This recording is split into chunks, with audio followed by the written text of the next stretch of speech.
असो, माझे जे काही पॉलिटिकल व्ह्यूज आहेत त्याच्यामुळे त्याला अपोज करण्यासाठी माझ्या ऑफिस मला एक कलिग आहे, काश्मीरचा आहे तो.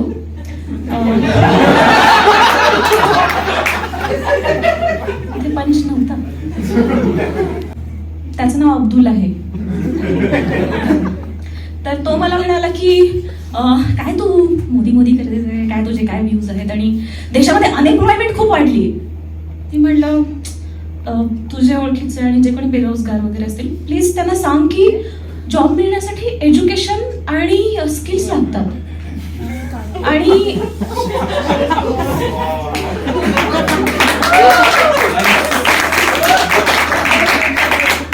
आणि पूर्ण भारतभरामध्ये ISISची रिक्रुटमेंट कदाचित बंद झाली असेल तर त्याला